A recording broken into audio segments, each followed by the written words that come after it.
माजलगावचे आमदार प्रकाशदादा सोळंकी आपल्यासोबत आहेत। दादा, काल आमदार धनंजय मुंडे आहेत ते कवडगाव बुद्रुक येथे भेटीसाठी गेले होते, मात्र त्यांनी काल एक पुनरुच्चार केलेला आहे की बीडच्या 4-5 पुढाऱ्यांनी बीडचं नाव खराब केलं। नाही, आता त्याने नावं घेऊन आरोप करायला पाहिजे। एक तर बीडचे 4-5 पुढारी म्हणजे कोण, आणि ते जर स्वर्गीय संतोष अण्णा देशमुख यांचा जो काही दुर्दैवी खून करण्यात आला त्याच्याबद्दल जर बोलत असतील तर ते विधानसभेत आणि जाहीरपणानं मांडणं म्हणजे बदनामी आहे असं मला वाटत नाही। उलट हे हत्याकांड कुणी घडवून आणलं, त्या आरोपींना फाशीची शिक्षा मिळायला पाहिजे ही आमची मागणी होती। आरोपी पकडलेत, जेलमध्ये गेलेत आणि न्यायालयीन प्रक्रिया चालू आहे।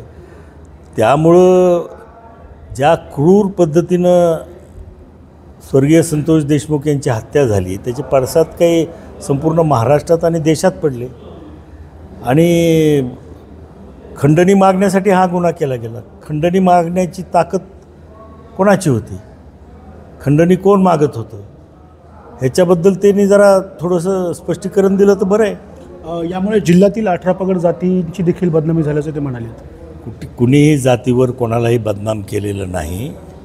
आरोपी जरी एका विशिष्ट समाजातले असले तरी ते काही समाज म्हणून काही त्यांच्यावरती आम्ही कधी टीका केलेली नाही। त्या आरोपीवरती टीका केली, ते आमच्या पक्षाचे पदाधिकारी होते, त्याच्यात एक तालुका अध्यक्ष होता, ते आरोपी म्हणून आलेत। कुठल्याही समाजाची बदनामी कुणीही केलेली नाही।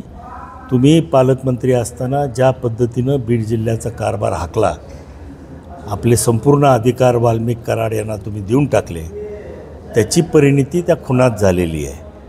अनेक अवैध धंदेपरी राजरोसपणे वाळूचं उत्खनन, राखेची विक्री हे काढलं म्हणजे बदनामी होते। पण ती बदनामी कुणी केली? आम्ही केली का? आमचे वाळूचे टिप्पर चालत होते का राखेवर आमचे ट्रक चालत होते? जे काही बदनामी झालेली आहे ती बदनामी नसून या जिल्ह्यातली वस्तुस्थिती होती। जे आम्ही बोललो ती वस्तुस्थिती होती, आणि आम्हीच रस्त्यावरती उतरल्यामुळं कुठंतरी स्वर्गीय संतोष देशमुख यांच्या मारेकऱ्यांना अटक झाली, आणि न्यायालयीन प्रक्रिया त्याच्यामध्ये चालू आहे। याआधी तुम्ही जे आरोप केले होते की म्हणजे विधानसभा निवडणुकीला तुमच्या विरोधात जे 2 उमेदवार उभे केले गेले होते, त्याच अनुषंगाने काल एक दिवाळी स्नेहमिलन मेळावा भाजपचा पार पडला परळीमध्ये, तर माधव निर्मळ यांनी भाजपमध्ये काल जाहीर प्रवेश केलेला आहे। हे पहा, मी जाहीरपणाने आरोप केला होता की माझ्या मतदारसंघामध्ये जी रमेश आडसकरांची उमेदवारी आली ती धनंजय मुंडेंच्यामुळं आली, आणि निर्मळची जी उमेदवारी आली तीसुद्धा या दोघांनी, म्हणजे पंकजाताई असतील किंवा धनंजय मुंडे असतील, यांनी एक ओबीसी मत माझ्यापासून लांब करण्याचा तो एक प्रयत्न होता, हे मी जाहीर मनाने बोललेलो आहे। आणि त्याची पुष्टी आता मिळते का? त्याचं कारण असं आहे की रमेश आडसकरने राष्ट्रवादी काँग्रेसमध्ये प्रवेश केला आणि माधव तात्या निर्मळ यांनी भाजपमध्ये प्रवेश केला। जे मी आरोप केले होते त्याची पुष्टी देणारेच हे या ठिकाणी घटना घडत आहेत। पण पंकजा मुंडे असं म्हणालेत की मी कधीही कोणाच्या विरोधात उमेदवार उभा केलेला नाही आहे।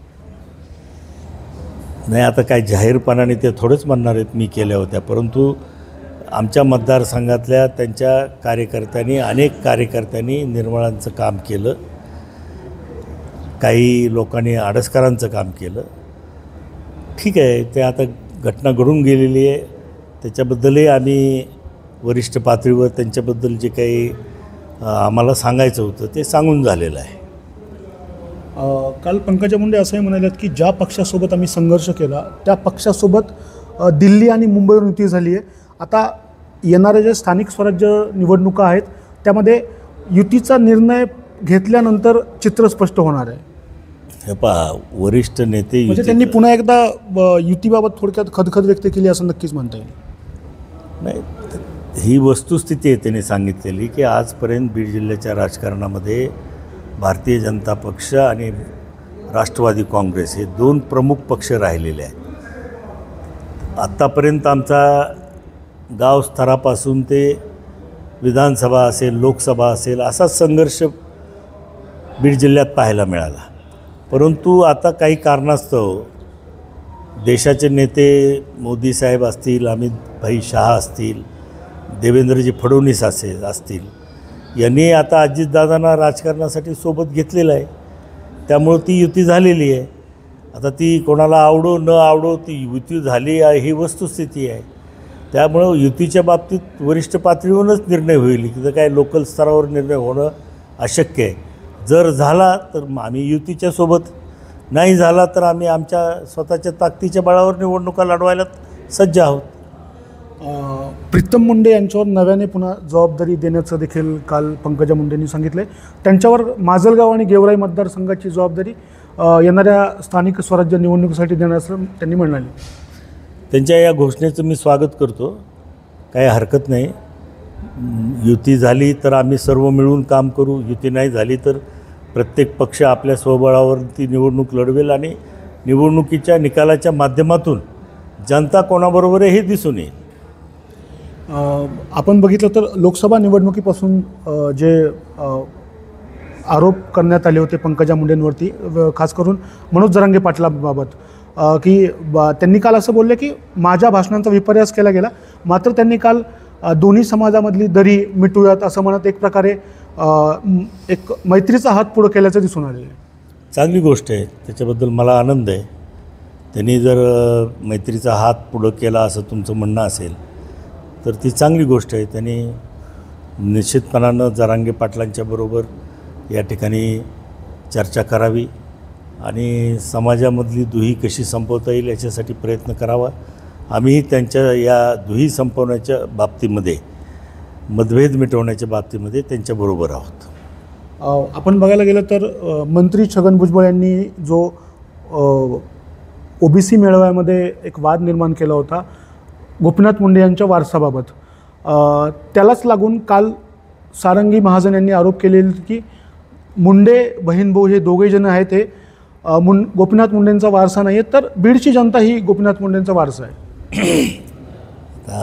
त्याच्याबद्दल मी आधीच प्रतिक्रिया दिलेली आहे. 1999च्या निवडणुकीमध्ये पंकजाताईंना भारतीय जनता पक्षाने तिकीट देऊन विधानसभेची उमेदवारी दिली होती. त्याच दिवशी स्वतः गोपीनाथरावनी त्यांचा राजकीय वारसा कोणाच्याकडं दिला हे स्पष्ट झालेलं आहे. आणि आता सारंगीताई महाजन काय बोलत आहे त्याच्याबद्दल मला काहीही बोलायचं नाही. येणाऱ्या स्थानिक स्वराज्य निवडणुकीत काय परिस्थिती असणार जिल्हाभरात सगळं युती आणि त्या अनुषंगाने? नाही, ह्याच्या बाबतीत मी आत्ताच काही सांगू शकत नाही. त्याच्या बाबतीत वरिष्ठ पातळीवरती मुख्यमंत्री, उपमुख्यमंत्री, दोन्ही उपमुख्यमंत्री बसून निर्णय घेतील. त्यांनी निर्णय घेतला तर युती होईल, त्यांनी निर्णय नाही घेतला तर युती होणार नाही. प्रत्येकजण आपापल्या स्वबळावरती त्या ठिकाणी लढेल. तर हे होते माजलगावचे आमदार प्रकाश सोळंके यांनी सांगितलं की कुणीही बीड जिल्ह्याची बदनामी केली नाही. संतोष देशमुख प्रकरणात जे काही परिस्थिती होती ते समोर आणण्याचा प्रयत्न आमच्याकडून करण्यात आला आणि ज्यांना कुणाला बोलायचं आहे त्यांनी सरळ नाव घेऊन याबाबतीत बोलावं असेही ते म्हणाले आहेत. कॅमेरामॅन प्रमोद जोशीसह मी स्वानंद पाटील, ABP माझा, माजलगाव, बीड. ABP माझा, उघडा डोळे बघा नीट.